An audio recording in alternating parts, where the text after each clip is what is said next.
Hello friends, எல்லாரும் எப்படி இருக்கீங்க? இன்றைக்கி ஒரு சூப்பரான சைட் டிஷ் ரெசிபி தான் பார்க்க போகிறோம். பன்னீர் சப்ஜி. ஸோ இது செய்யறது செம்ம ஈஸிங்க. வித்தின் 15 மினிட்ஸ்லேயே இந்த ரெசிபியை செய்தலாம். ஆனால் டேஸ்ட்டு செம்ம ஆசமாக இருக்கும். சப்பாத்திக்கு ஒரு செம்ம அல்ட்டியான காம்பினேஷன் இது. கண்டிப்பாக ட்ரை பண்ணி பாருங்கள். இதுக்காக ஒரு கடாயில் கொஞ்சமாக ஆயில் விட்டுட்டு சீரகம் 1/2 டீஸ்பூன் அளவுக்கு ஆட் பண்ணிவிட்டு ஒரு வெங்காயத்தை நல்லா க்யூபாக கட் பண்ணி வச்சுக்கேன். அதையும் ஆட் பண்ணிவிட்டு நல்லா சாட்டே பண்ணிக்கலாம்.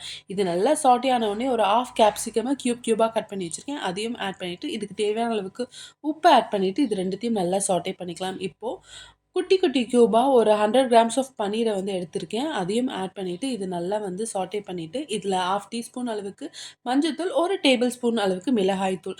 ஸோ இந்த மசாலா ரெண்டுமே போதும், வேறு எதுவுமே தேவை கிடையாது. உங்களுக்கு டேஸ்ட் இன்னும் கொஞ்சம் என்ஹான்ஸ் பண்ணணும்னா கொஞ்சமாக கரம் மசாலா மட்டும் ஆட் பண்ணிக்கலாம்.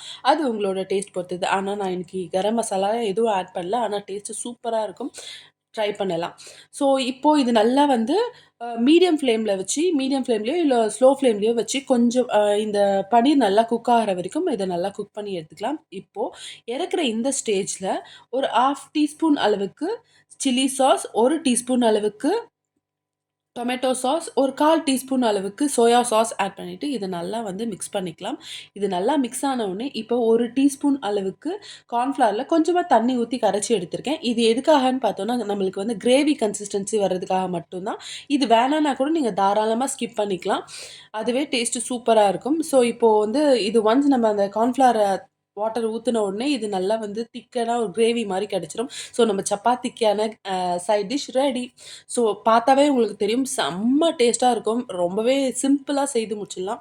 டக்கு டக்குன்னு செய்கிற ஒரு ரெசிபி, ஆனால் டேஸ்ட்டு சூப்பராக இருக்கும். ப்ரோட்டீன் ரிச்சும் கூட. கண்டிப்பாக ட்ரை பண்ணி பாருங்கள். இன்றைக்கி நான் இதை சப்பாத்தியோட டேஸ்ட் பண்ண போகிறேன். நீங்களும் செய்து பார்த்து என்ஜாய் பண்ணுங்கள். நம்ம சேனலை மறக்காமல் சப்ஸ்கிரைப் பண்ணுங்கள். தேங்க்யூ ஃபார் வாட்சிங்.